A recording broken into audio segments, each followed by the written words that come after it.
Rolling. Action! Since the dawn of digital filmmaking, Authoritative. one show serves a worldwide network of media professionals, Current. uniting industry experts, Production. filmmakers, Post-production. and content creators around the planet. Distribution. From the media capital of the world in Los Angeles, California, the Digital Production Buzz goes live now. And welcome to the Digital Production Buzz, the world's longest-running podcast for creative content producers covering media production, post-production, marketing, and distribution around the world. We've got a great group of guests today, and we're going to be starting with Josh Apter. He's a regular guest on the Buzz. He's also the owner of the Manhattan Edit Workshops. He joins us this week to talk about the state of the film industry in New York City. Then Bruce Nazarian, the CEO of the Digital Media Consulting Group, has been consulting for Warner Brothers for the last year and has some very interesting revelations about how DVDs are now being distributed. And no, they're not dead yet. And Garrett Savage is a freelance editor in New York and will be moderating a panel for the upcoming MEWshop Sight, Sound, and Story conference, discussing how to deconstruct a scene and improve your editing, which is a very cool concept. And thinking of very cool people, our co-host is the ever affable, ever handsome, completely relaxed Mr. Mike Horton. Hello, Mike. Hello, Larry. You know that opening graphic? Yeah. First time I've ever seen that. Well, you know, was this the first time? If you would show up for the meetings, you know, it would be. No. How long has that been going on? Because it never played on the monitors. We've changed our playback system. Well, but it's been going. Who did that? Brianna did, and really? Megan. Yeah, really? Amazing. Brianna, Megan, nice job. Oh, great! Now I got to pay. They did a great job. Let's see. What was I going to say? This is like a really professional show now. It is getting more and more professional every week, and you know, one of these days, both of us are going to talk ourselves out of a job. Brianna and Megan are going to be doing the job. What are you up to these days? I am. We just booked a special guest for the next LAFCPUG meeting, Randy Ubelos. For LAFCPUG? For LAFCPUG. Oh, that'll be cool. Now, when is that? That's for May 27th. So everybody who lives in Los Angeles, grab a seat right now. Well, you know, the cool thing is I teach Wednesdays at USC. And you said you are going to be off, right? And I'm off. We had our finals yesterday. The students are not talking to me. I will have to have you do something for us. And I'm available, so I'm going to have to come on down and check out what's going on. Yeah, well, we've missed you. It's been like 5 years or 10 You know, years. don't take it personally. I won't. Go ahead, Larry. Do your business. Well, I'm curious to figure out what that is at the moment, actually. But did you lose the words? I've got. I can fill in for you. You've got the words. We got a great list of people here today. I'm not really sure who they are, but okay, go ahead. Well, let's do this. What we're going to do is I want to remind you to visit with us on Facebook at digitalproductionbuzz.com. We're also on Twitter at DPBuzz, and you can subscribe to our free weekly show newsletter at digitalproductionbuzz.com for an inside look at both our show and the industry. Mike and I will be back with Josh Apter right after this.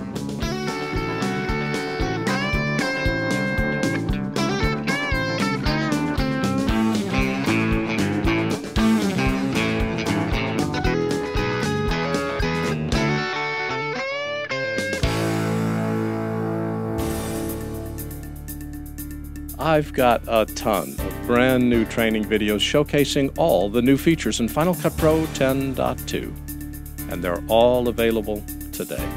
In fact, we've updated our entire Final Cut training for this release. We added more than 70 new movies covering every major and minor new feature in the software. Then I figured as long as I was recording, I added new techniques and new ways of working that I've discovered and written about in my newsletter over the years. We've updated our workflow and editing training with 31 new movies and effects with 41 new movies.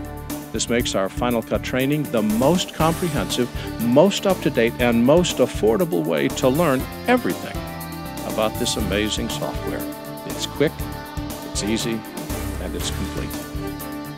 I'm proud of all of my training, and especially proud of this one. Get your copy today in our store at larryjordan.com, or even better, become a member of our video training library and get access to all of our training for one low monthly price. Both are incredible values. Thanks.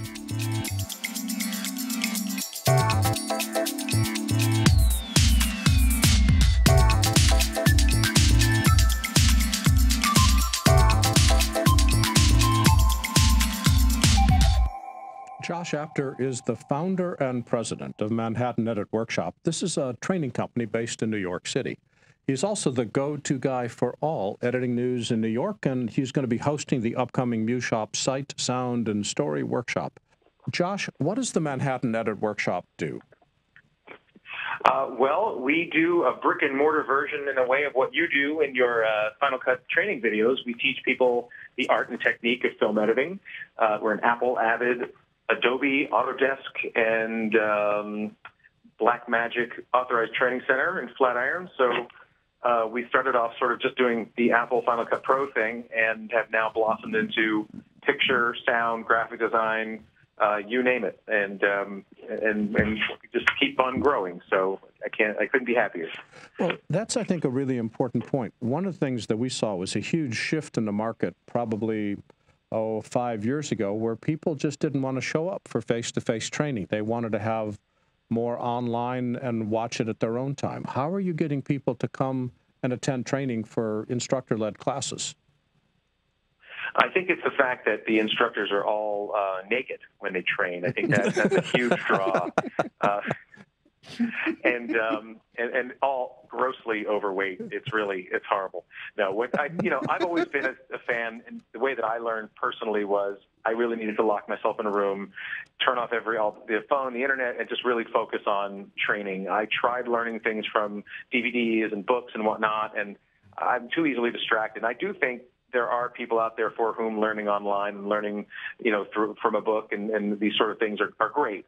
I use them as reference materials. When I need to learn a specific thing, I can look it up, and there's always the answer on the internet. But for me, in terms of the core training, the instructor-led experience and the total immersion of just spending the time, I always feel like that is its own reward, and the concepts catch on so much more quickly that way and stick. Josh, I know you like to learn. Do you sit in on some of the classes that you actually give at the Manhattan Workshop? I try to. I've been trying to take Warren Eagle's Resolve class for about 2 years. He's the greatest, and I still haven't been able to sit in on his class. More actually because more often than not it's full, and there really isn't a seat for me. We can only put so many people in the class. We have a very strict student-to-teacher ratio, and I will get in there someday. But I try. You know what I mean? I really try to learn as much as I can about the software we're training in, because I do feel like I have to kind of keep up on it. But I am falling behind. I should be honest about that. Well, I think you have small children to take care of too, as well as run a business. Yeah, there's a mess of kids, 2 companies, you name it. And Michael, you'll be happy to know I'm almost locked on 8 episodes of an original series that I started in the fall, and I'll let you know when it's ready to watch. It's finally out there being creative again. Finally, you're doing what you're supposed to be doing. That's great. I'm so proud of you. I remember 2 years ago, Mike, you were beating up on him. I beat up on him every time we have his guest because he's such a talented guy and he needs to be doing this kind of stuff. And great, Josh. I'm proud of you. So, Josh, stop having a life and let's get out there and start to direct stuff in the evening and then run the business during the day. I think that's really exactly what he's been doing, probably. If only I didn't have to sleep, I think we'd have something here. Well, what is it that Bruce Nazarian said? Bruce Nazarian said, "We sleep when we're dead." And yeah, I've taken that as a motto in my own life. Well, I mean, in this economy, you just can't survive on one job. You need 4. So, and Josh is proving that. What's the hot training right now? What are people wanting to learn? Well, and I think you might be able to back me up on this. Final Cut is staging a weird bit of a comeback. I don't know if you found that, on your side that it's growing in popularity, but I think the dust has settled, and people who were initially very angry and looking the other way are getting a sense from the professional community of just how fast it is. And I'm not sure that that's necessarily new. The software is not. 10.2 is certainly a new version of it, but we're finding more and more people going back to SCP training now, I think Resolve is proving itself to be an amazing product, and with a version 12 coming this summer that has an even more robust editor, I think we're going to find a lot of people interested in using that as maybe a single solution for post and grading. We've seen the same thing starting about a year ago. There was a groundswell after the 10.1 update. Really is what turned the switch, and we've seen a lot of people interested in our training that really have come new to the platform. So we're seeing the same thing online as well. As you look at the New York environment, we've talked about what training is hot, and you mentioned the Final Cut Resurgence and Resolve. But what skills are in demand? If somebody wants to move to New York and earn a living, what are people hiring? If you can carry a giant tray with about 8 plates of entrees on them, you're going to do just fine. No, I think, and some of our graduates from our 6-week program have been talking about this now and this hasn't really changed. When people are looking for editors, they're looking for someone who can edit and do color grading and do sound design and do After Effects and this whole kind of all-in-one solution. It's really like they're looking for this superhuman who doesn't exist, nor do I personally think they should. You guys are from the generation of editors who there was a sound editor, there was there were color correction people, and these departments where you had skilled experts in each discipline brought their skill set to the project. And I think so much of it now is collapsed into one person, or at least the expectation, that I think that's what we're finding, is people are looking for this all-in-one solution. And of course, the paycheck hasn't gone up for it either. But producers have always wanted the fewest number of people to work as cheaply as possible, but there's a benefit to the team approach in that you get a higher skill set to work with. But not everybody is good at color grading or audio mixing. How do you deal with the stress that puts on the editor when leading into something they don't really know, say audio mixing, they start to create bad work?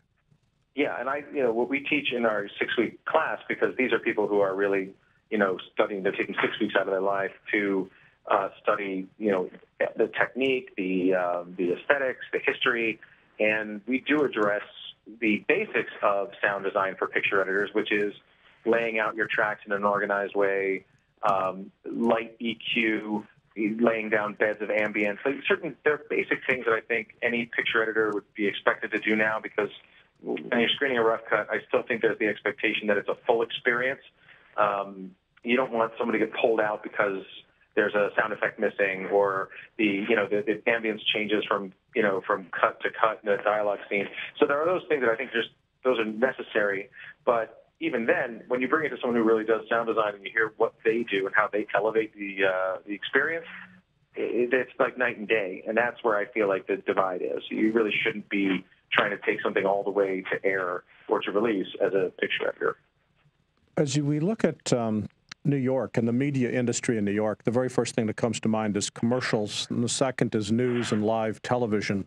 How would you describe the state of the media industry in New York? Is it growing, holding its own, hanging on by its fingernails? How would you describe it?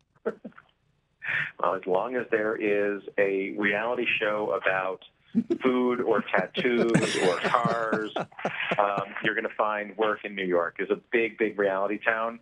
And obviously, yes, it's a big news town too. But there's, the reality industry is really booming here. And, New York's tax credits are better than they've ever been. So you're finding more TV and film that they're not only shooting here, but getting tax credits to post here. So, I think it's a real sort of, resurgence. I think it's actually been better the last 2-3 years. It's getting better and better every year. Really? Let's hear it for tax credits. And reality shows, you're not cheering me up here, Guy. Good gracious.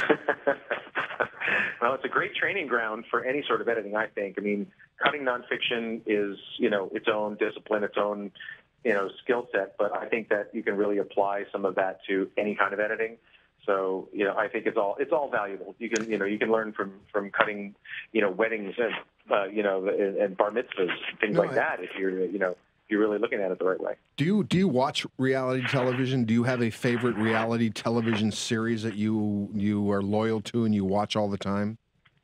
No, I wish. I don't really watch a lot of TV. I think I carve out enough time to watch Mad Men and or what's left of it. I'm so sad it's almost over. But no, I actually don't watch reality TV, and I'm not sorry, actually. No, I don't.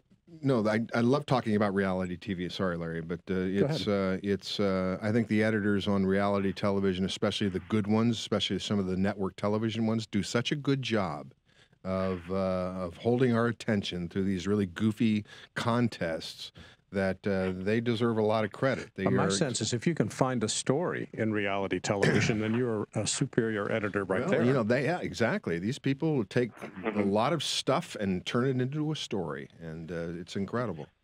Josh, we've got a couple. Yeah, there was a series. I'm sorry, what's that? No, you first. We had an artist in residence in our last class who cut an episode. She cut a few episodes of a reality series about a New York emergency room, I believe at New York Presbyterian. And it was incredible in that, yeah, they had to find the story of the doctor. They had to find these dramatic stories about patients and lay out these, these story arcs. And you don't know what you're getting. It wasn't one of these things where it was a scripted, one of these like half scripted, asking to reenact this or do this again. It was really, they got what they got and they had to work with that material. It was amazing. It felt much more like documentary than it did like reality. So I agree. I think when it's done right, it can be really effective. Josh, one of the questions on our live chat, Caesar's asking whether you find that your students, in addition to having post skills, also need to shoot or need to produce. Are we looking more at a predator market or more of an all-in-one editor market? I mean, fewer of our students are looking to become, go into that predator market. We do teach production classes. And most of the people in those, or at least back in the sort of DSLR revolution days, tended to be still photographers looking to, learn that new skill that they could offer on the job. But I've still found that more people are sticking with one, either a post because they really love the idea of post. They're not people who want to be out on set necessarily or on location. And then people in production are the ones that love going out there and capturing that moment. So I've actually still found a fair division between those. I want to shift gears. One of the things that you do in addition to offering formal training is you put on workshops, which is beyond what the school itself does. And one of those that you've got coming up in June is the Sight, Sound, and Story workshop. Can you tell us what that is? And even if you can't lie, but what is it? I think I can try. It's, a one-day symposium / bonanza of, the experience of editing and talking about craft, watching people's work, edits as they evolve from rough cut to fine cut, and really what the editor's process is through, these intimate discussions. And so we've done it the past 3 years as Sight, Sound, and Story, and then before that we did it for 4 years with American Cinema Editors, co-producing EditFest New York. So this is really, it's been something. It's been a regular stop on in June for the editing community on the East Coast. Tell us about some of the panels. Who have you got? What subjects are you covering, and who do you have scheduled? Well, we like to mix it up every year, so we hope to, give a new look every time we do it. We're moving to a new venue at the New York Institute of Technology. It's a beautiful, beautiful theater right off Columbus Circle. And as you were talking about reality, we actually are going to do a reality TV panel. So Ink Master, Mob Wives, Best Funeral Ever, and Teen Mom are of interest to you guys. Let me know. I can introduce you to the editors. We do a documentary panel every year. We're lucky enough to have the editors of The Jinx, Going Clear, Cartel Land, Knuckleball. I mean, some of these people that, I've seen these films, and to me, these are like my celebrities. I get a little starstruck around them, and so to be able to talk to, Andy Grieve about putting Going Clear together, to me is like, I can't even imagine the questions I'd ask. We're doing a television panel talking about, how that's evolved into sort of this major new storytelling form. We've got Michael Berenbaum, who's a regular for us. He cut The Americans. He's going to moderate. We've got American Horror Story, Masters of Sex, The Sopranos, Ray Donovan, and Sesame Street, believe it or not. Yeah, Jesse Averna. Yeah. Yeah, Jesse Averna, our good buddy. He's going to be coming in and talking about what it's like to win every Emmy possible for Sesame Street. And then our old pal Bobby Osteen's coming back, Inside the Cutting Room with Bobby Osteen panel. She's going to have a long conversation with William Goldenberg, who, he's been Michael Mann's editor, I believe, since Heat. And then, Argo, Imitation Game, Zero Dark 30. Guys really got a lot of amazing stories to tell. Take a breath. Is this, you've got an, okay, stop breathing now.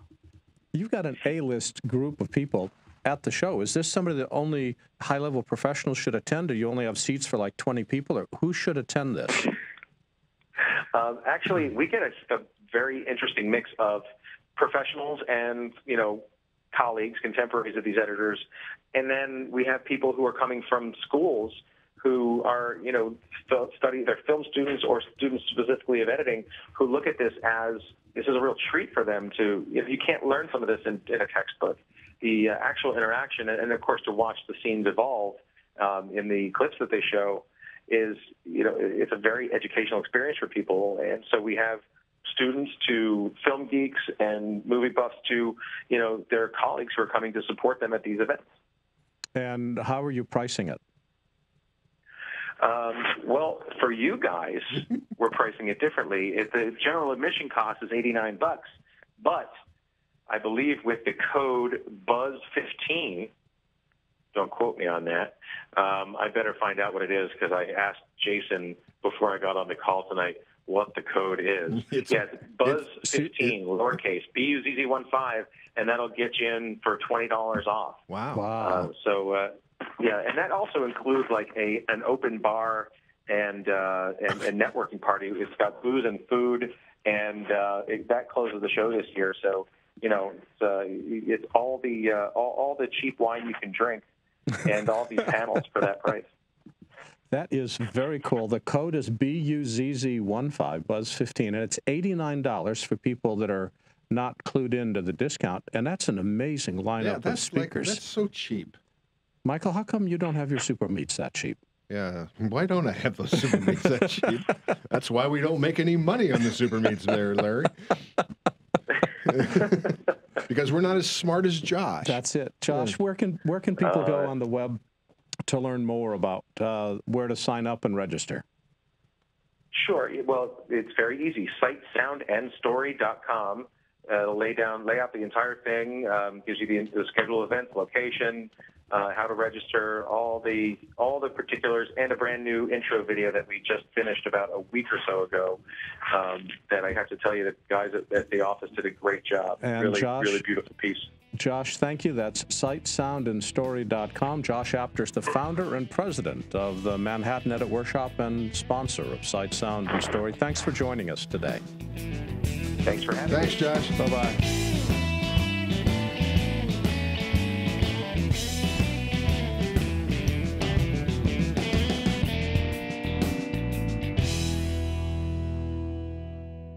Bruce Nazarian is the CEO of the Digital Media Consulting Group. He's also a trainer, author, award-winning music producer, and musician. As well as an award-winning production sound supervisor and re-recording mixer, he has a checkered past. Hello, Bruce. Welcome back. Checkered past, yes. It's good to have you back. Well, thank you, Larry and Mike. I am starved for visiting with you on the Buzz because it's been way too long. It has been phenomenally long. I was adding it up. It was 251 years ago that you last joined us on the show. Michael was a young boy at that time. They were writing the Constitution at the time that Bruce was on. And I had to get my quill pen out for that one. Yeah. Yep. Bruce, you've spent the last year creating a department at Warner Brothers specifically to fulfill DVDs on demand. And it gets back to one of the loves in your life, which is optical media. Tell us what you did.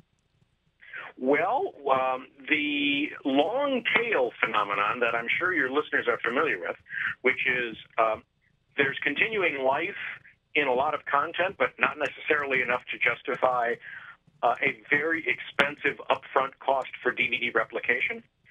To service the long tail for titles that have either been in replication and have slowed down, or have never been in replication for DVD, but still have an audience, we created an authoring division that authored specifically for manufacture on demand, which is a burn it as you go as the orders come in.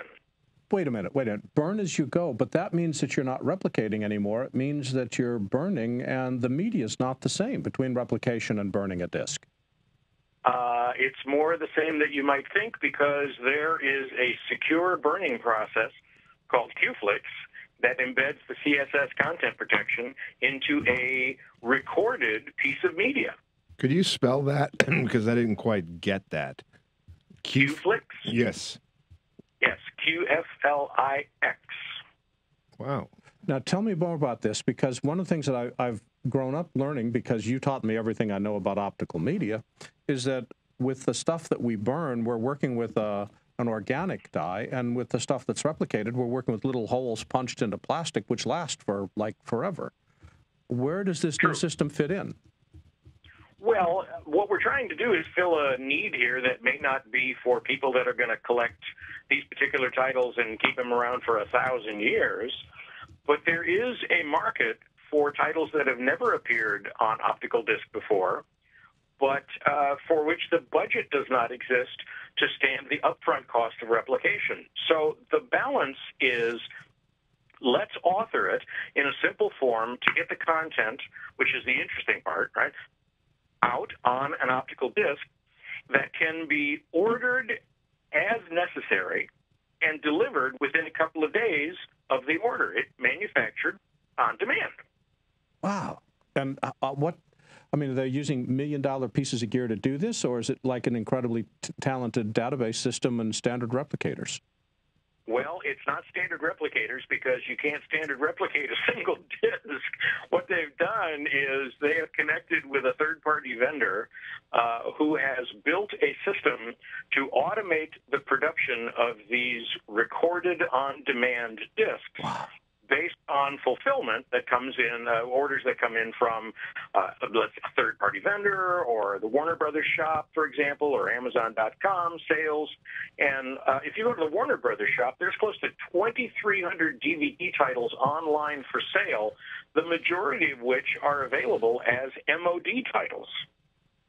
Now, these DVDs that, maybe because I'm just from a different place, but I go to Ralph's all the time, and I see they have a red box thing, and there's always a huge line of people waiting to get a DVD out of the red box machine. So there's obviously a lot of people who are still renting DVDs. Correct. And I just go on demand, and I press a button, pay $5.99, and watch. I mean, well, no, that was that's fulfilling a different market. This particular market is for those titles that perhaps have never ever been released, and if they were going to wait for the return on investment of an upfront replication cost, so it could get into a red box and be rented, they would never make it to the marketplace. So what they've done, and it's a very clever move, is they have enabled bringing titles out of their very extensive library at a minimum of upfront cost to them to provide options to cinema lovers and television series lovers that never had these discs available. It's pretty cool. That is very cool. So what was your role in putting all this together? Well, they asked me to specify the gear for the department and ramp up the department and staff it with authors, and I basically have been running it for the last year. And we've been cranking out titles for the Warner Archive collection, a couple of which I was just looking at are on the WB Shop site even today. That is so cool. What are some of the titles that would never make it into replication that have a low demand that you're pleased with being able to bring out with this new system? Well, what's interesting is just about every title that's in the archive that hasn't had a DVD release yet, with the typical upfront expense of authoring and menuing and all the rest of that, is being reviewed by the Warner Archive folks for potential release as an MOD disc, because we're finding we did the gamut of things from like old movies from the 30s and the 40s, old black and white movies that never got a DVD release, that now are finally getting a DVD release to serve the market of old film fans who would never be able to find this as a replicated disc because they wouldn't have spent the money to replicate it. That is so cool. And we're doing cool things like the Dakotas, the old black and white TV series, Western TV series. We did a bunch of great stuff over the last year, and it's really interesting. But it struck me in doing this how easy it is for content creators to do something similar, although not quite as automated, given the state of the art of DVD recordable and printable burners and media. And the way that you can print Amaray case wrappers and buy blank Amaray cases. I mean, you can do these things for a couple of bucks a whack and sell them online. In fact, there's a number of people that are doing exactly that. Their business is based on selling a limited quantity of DVDs which could never afford to be replicated, whether it's antique cars or antique tractors or something more traditional like wedding delivering on DVD. So it's cool to know that the big guys have taken an idea from the small guys, and that's all due to your thinking. So, yay you. Well, yeah. Well, you know, we had a great deal of fun putting the department together and getting all the kinks out of it.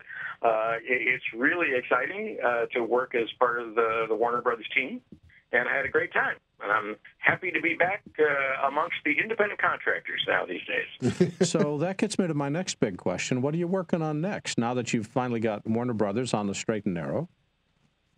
Well, I have been looking forward to having enough free time to be able to finally finish a CD of my very own, music CD.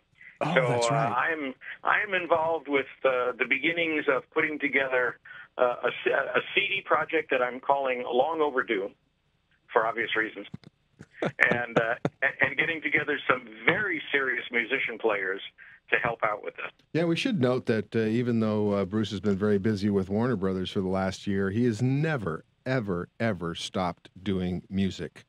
And, you know, thank you for that, Bruce, because the posts that you put on Facebook about all the music and all the musicians that you know, and unfortunately some of the musicians that have passed away in the last year, has meant a lot to those of us who feel your passion. Well, music's in the blood, and it's part of my DNA, so no matter how technical I get from one side of the brain, I always keep getting yanked to the creative side, the other side of the brain, and reminded that first, last, and always, I was put on the earth to be a musician. Yeah. So I'm going to do it again. Well, and Bruce knows the best and has worked with the best. I was just thinking, now that we've got the BuZZ studio, we should bring Bruce out and have him do a BuZZ concert for us. Wouldn't that be great? That would be cool. I mean, look, you got to come out here, Bruce, and see this place. It's unbelievable. Seating for 250 people, a 4,000 square foot studio. It's just acoustically perfect. Set up by DTS. It's an amazing place, and it needs someone with a musical touch. Yeah. Bring your friends. You know, bring your friends for a Friday night concert. Out there and bring some stuff and guitars and whatnot, and rouse the joint out. Just don't ask Mike to sing. It would not be a pretty sight. No. Bruce can sing. I've seen Bruce sing. Is it good? We won't talk about it on this kind of broadcast. No, it's an entirely different moment.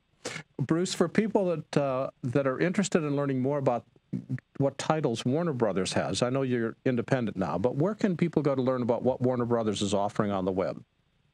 Well, if they go to WBShop.com, they can survey all of the online offerings from the Warner Archive collection. There's a little button there called Warner Archive, and it's a pretty amazingly large offering of various titles. There's animation, there's feature films, there's television series, old and relatively recent and new. I mean, we did the George Lopez show. We did Wanda. Ho. I don't have time for you to list all 7,000 of them. Thomas is asking quickly, is it DVD or do you also have Blu-ray? There are Blu-rays, but there's a very limited selection of Blu-rays because Blu-rays are much, much harder to manufacture, and ultimately they all just go to short-run replication. And Bruce, last question. No recording. Last question. What's your website for people who want to follow you? Well, they can follow me at thedigitalguy.com, or they can follow music at thedigitalguy.net. And Bruce Nazarian is both the digital guys. Bruce, thanks for joining us today. Great pleasure, guys. Thanks, Bruce. Take care.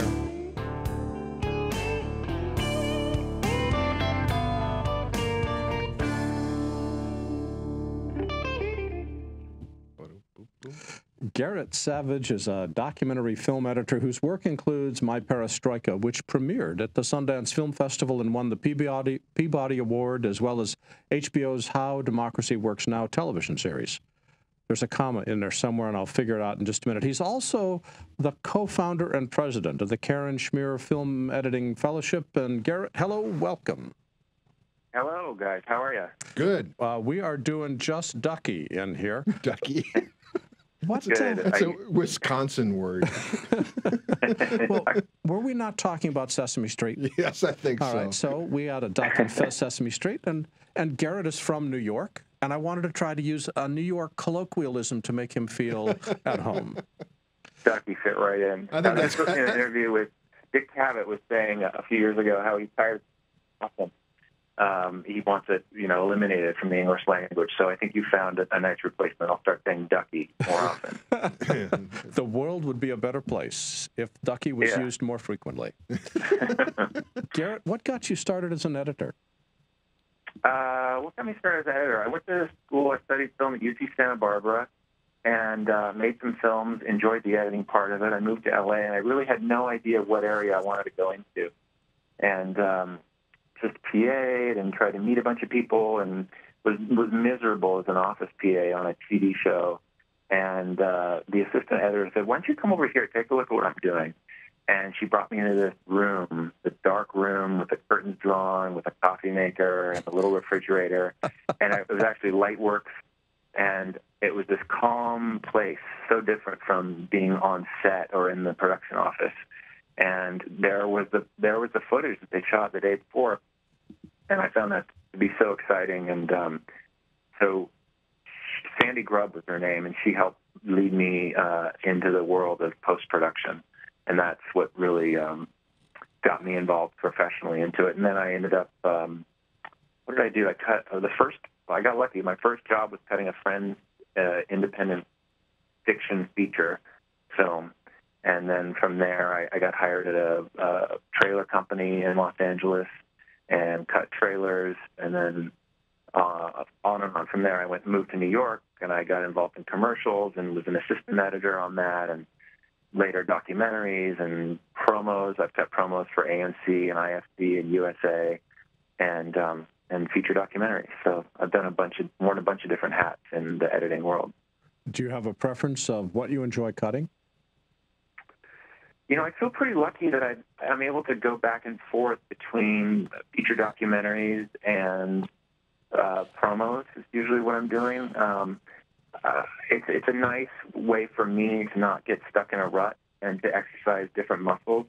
Cutting promos takes a real specific set of skills and tools, and, you have to be quick, and you can't really worry about it too much and overthink it. You have a couple days to kind of put it all together and get it out the door. Meanwhile, when you're working on a documentary feature, of course, a lot more time is spent mulling it over and coming back the next day, and it's a lot more thoughtful and a lot deeper. And so I like doing both of those things.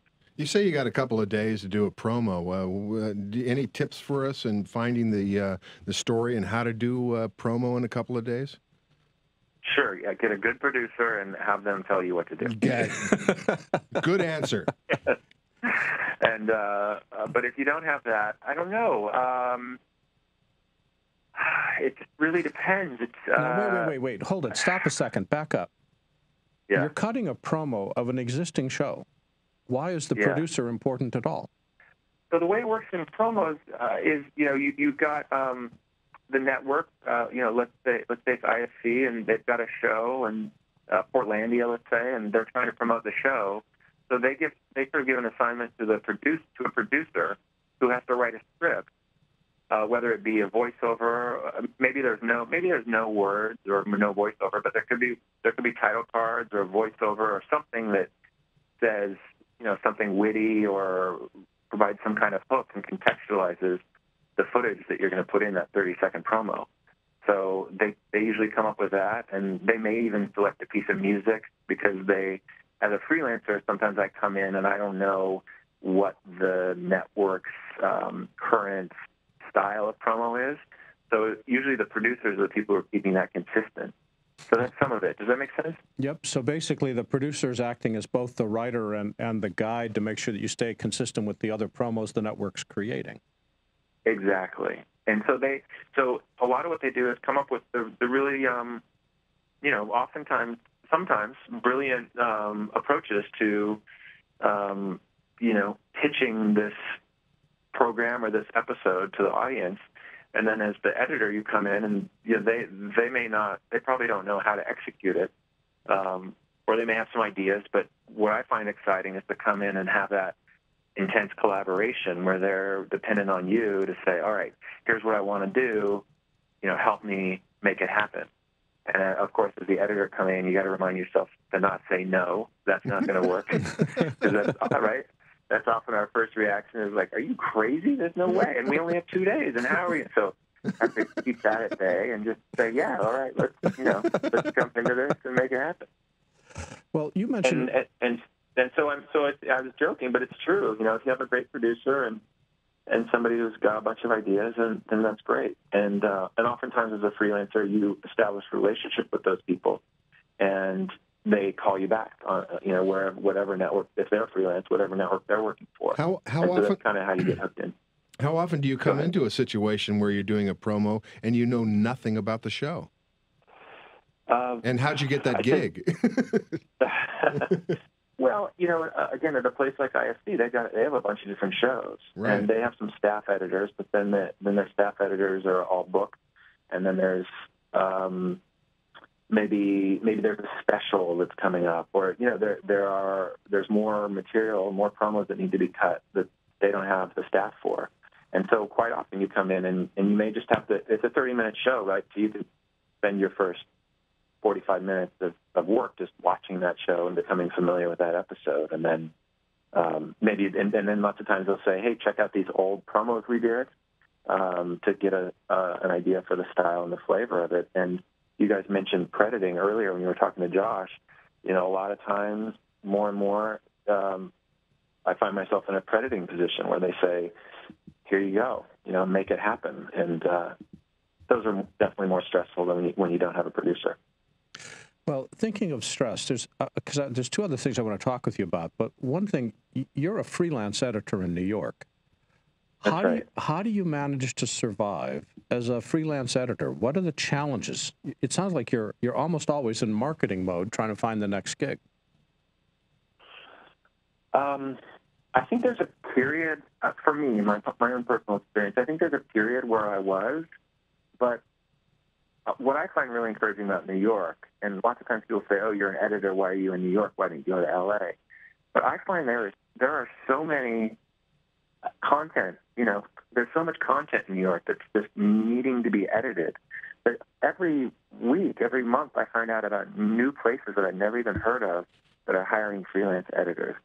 So, I moved here in 1997, and so it's, I'm somebody who's been here a while. I don't know what it's like to talk to somebody who's younger or newer, but, after a while, you do a good job and you're personable, and, so much, as you guys know, so much of the part of your job is just how you are as a person and how you are in the room and how up for the job you are and up for the task at hand and just being a good person. And so after a while, you establish that reputation. The same people start working with you. And before you know it, you're in demand, because then people ask that, producers talk to each other and they say, well, who do you like? And I say, oh, call this guy or this woman and talk to them. So I don't know if it's lucky or good. It's probably a combination of both. But I think certainly in New York, there's so much work that if you prove yourself, you'll be in demand. Yeah, that's what I always say is that, if you have a lot of talent, people will find you as long as you put yourself out there. Yeah. And I will say, just since we're talking about promos quickly, people say to me all the time, well, that sounds great. How do I get into that?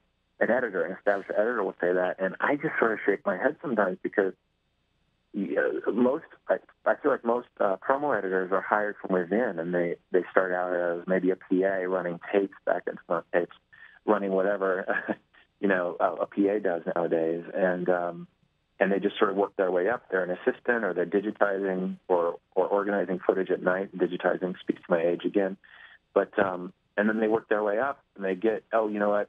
We're going to throw you a little 15-second promo. Why don't you cut that? You did a good job. So they work their way up. So promos, I think, is a pretty hard thing to break your way into if you haven't grown up in that system. I want to change the subject. You co-founded a fellowship called the Karen Schmeer Film Editing Fellowship. Who's Karen Schmeer, right, and why did you found the fellowship? I'm glad you asked. So Karen Schmeer was a film editor, a documentary editor, one of the best, I dare say, of her generation. She worked on many films with with Errol Morris. She cut Fast, Cheap, and Out of Control. That was her first film back around 97, 98. And she's somebody who started in Errol's office and worked her way up pretty quickly to cut the film that he thought was uneditable, and she was the second editor on that and figured it out, and it went on to become a classic. And then from there, she worked on The Fog of War, which won the Academy Award. She worked on Mr. Death.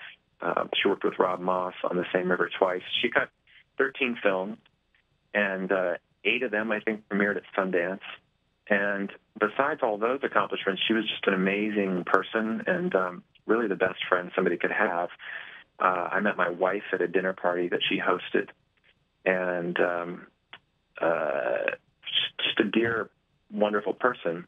And in 2010, in January, she was crossing the street on the Upper West Side of Manhattan, and there was a police chase, and these guys were trying to get away from a silly drugstore robbery, and they were going high speed, and they hit her, and she died. And they ran away. They were ultimately caught and prosecuted. But so after she died, we were just listless and confused and sad and lost, and thought, let's do something positive with this. And Karen was always very supportive of younger editors, and always, often several examples of insisting on younger editors who may not on the surface show that they're ready for a job, but, telling a producer, like, you should really promote them and get them to cut your film. And so we thought the best thing we could do was start a film editing fellowship in her memory to carry on her legacy, and also to actively help and support emerging documentary film editors.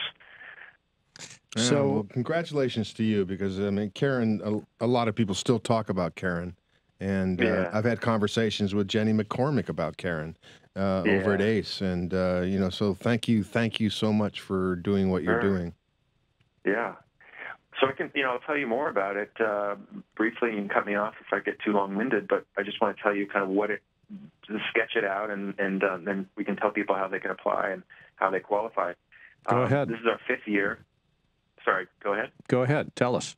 Okay. Yeah, so this is our 5th year. We just awarded our 5th fellowship to excellent emerging editor named Anna Gustavi. She's the editor of Seymour and Introduction, a film that Ethan Hawke directed. It's still playing in theaters. It's a wonderful film. It's her first feature editing job. And so she's going to get a range of benefits. She gets a class at Manhattan Edit Workshop, thanks to Josh and those guys. They're one of our biggest partners. And she gets special membership at ACE, as you mentioned, Jenny McCormick. They're a huge partner of ours. She gets tickets to South by Southwest. We present the award to the fellow at South by Southwest at their award ceremony. She gets $1,000. She gets passes to other film festivals. And the most important thing we find is she gets mentorship. We set her up this year with three veteran mentors, documentary editors, Bob Eisenhart, Toby Shimon, and Matthew Hamachek. And she's already established relationships with them and can consult with them throughout the year, and they'll bring her into the edit room and show her rough cuts. And that's just, one of the best things that our fellows get. And wow. Yeah, it's great. And we have a new partnership with the Sundance Film Festival So the fellow gets to go to Sundance. And this year, our organization partnered with Sundance at the festival, and we presented the first ever editors brunch during the festival about the art of editing. They've had brunches for years for producers and directors, but never for editors. So we got about 150 editors in the room together. Joe Beanie, Werner Herzog's editor, gave a fantastic keynote address that's available online that I highly recommend people seek out and find. Joe Beanie, Sundance Editors Brunch will probably get you there if you Google that. Garrett, before we do run out of time, where can people go that would like to apply for this fellowship? They can go to KarenSchmeer.com. Karen Schmeer, SCHMEER.com. And I'll just tell you real briefly, the basic requirements are you need to have cut between 1 and 3 feature documentaries and be living in the United States during the year of your upcoming fellowship. I think those are the 2 main things. That's very cool. Well, the other thing that you're doing that I want to touch on briefly is you're doing a workshop coming up at the Sight Sound Story workshop that Josh was talking about earlier. Yeah. And your panel is on something that I'm very interested in, which is deconstructing a scene. Tell us about that. Yeah, Why this is going to be awesome. Tell us, well, before you talk about the panel, tell us what deconstructing a scene is. Okay. There's different ways to do it, right? We can simply show a scene, and the editor can talk about it. We can talk about what went into it. I like to find scenes. I ask my panelists to find scenes that presented some big challenge during the editing of the film. I find that when I moderate panels, if we cut right to the chase and cutting anything is really hard, but cutting documentaries is really, really hard. And so I think it's beneficial for the audience to find out what was really hard about this movie that we're talking about. So what I like to do sometimes, and we may have this year, we're still figuring it out, but show a scene from a rough cut, maybe that was presented as a rough cut, and then they got feedback on it, and they figured out it was problematic, but they knew it had to be in the film. We'll show that, and then talk about it, talk about why it was a problem, talk about what went into solving those problems, and then show the final scene and show how it works. So we may be showing a scene from, it may be early to say this, but I'm going to go ahead and say, we may be showing a scene from the Armstrong Lie. Wow. Edited by Andy Grieve. And when Alex Gibney was making that film, he, from what I understand, I don't totally know yet, but he was filming for years with Lance Armstrong and believing everything Lance Armstrong told him, and was making a film about it. And then once the fact that he was, doping came out, that changed everything. Yeah, well, that changed the entire film. Yeah. And so, much of the film was already cut. So they had to go back and change a lot of the film. And so we may be showing a scene before that news came out and then what the scene turned into. Now, help me understand, why is deconstructing the scene so helpful when you're doing an edit? When you're doing an edit, well, I would say as I might come at it as somebody, if you're an editor of documentary films, it's important to understand, to deconstruct the scene and deconstruct how the scene fits into the structure. Documentary films don't follow like the Robert McKee Hollywood or any kind of Hollywood beginning, middle, end structure. Usually, that's part of the excitement of documentaries. We can start anywhere and go anywhere, I find. So it's a huge puzzle, a huge mystery. And so to get in a room with these experts and these guys and women who are so versed in breaking down structure and figuring out ways of talking about it, I think is incredibly valuable. And it really doesn't happen very often. Well, that's for sure. And also, it's like watching production with the sound turned off. You're suddenly paying much more attention to camera placement and actor blocking because you're outside the story and you're able to look at how they put it together and how they shot it. It'd be something similar. It's really true. It's really true, even if our sound is up while we're watching the scene, just to isolate a scene and talk about what came before and what came after. I find myself all the time watching a great documentary. I just slip into it. And it's only when it's over or later when I'm talking about it, I really piece together how hard it was. And that's one thing I love talking about with editors is, well, that's not one thing, but I will say, on a project, every documentary editor, if they admit it, which they usually do because they're cool people, they admit there was a long period where they had no idea what they were doing or where it was going. Yeah. And I love voicing that, right? Because if you hear that and if you're trying to be a great editor, and it's scary when you don't know. But to hear these veterans admit that too. And Garrett, how do you find the story? Garrett, what website can people go who want to keep track of what you're doing? The best thing is the KarenSchmeer.com website, I think. And, okay, that's and of all. Course, go to all go one to the word. Manhattan Edit Workshop website to find out about these panels. Thank you. All one word. Karen Schmeer, KarenSchmeer, KarenSchmeer.com. Garrett, thanks for joining us today. Thanks for your time, guys. Thanks, Garrett. Take care. Bye-bye.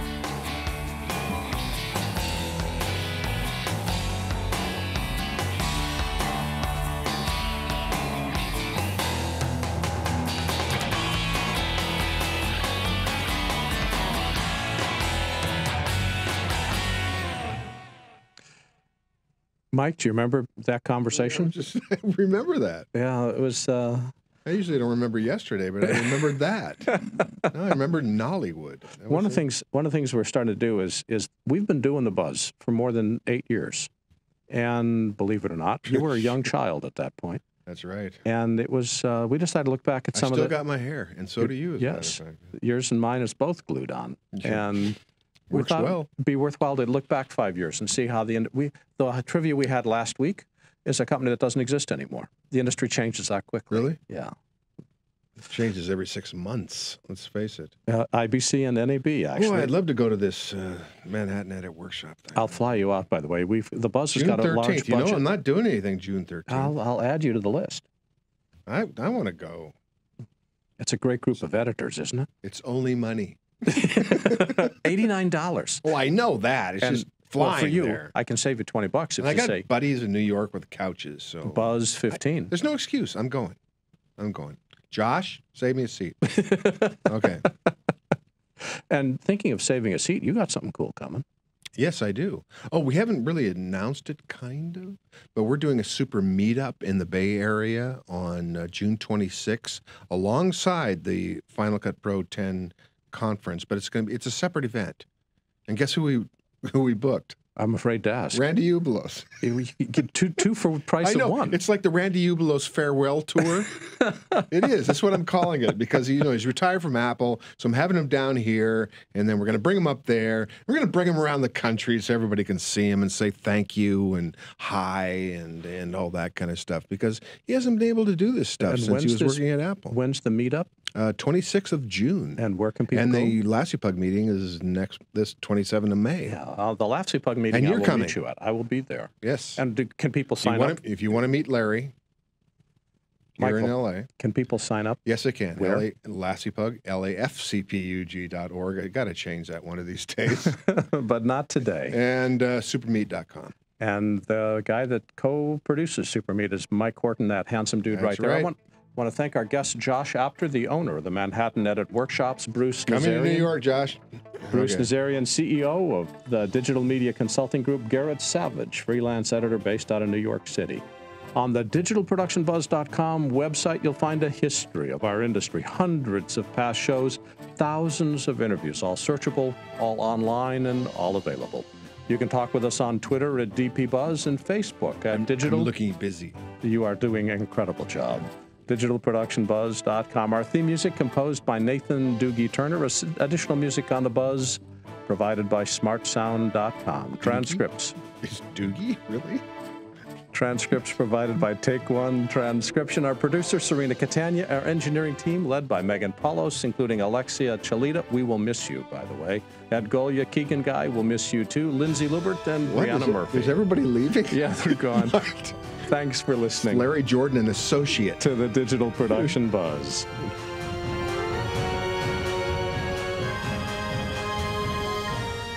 The Buzz is copyright 2015. Thanks for listening.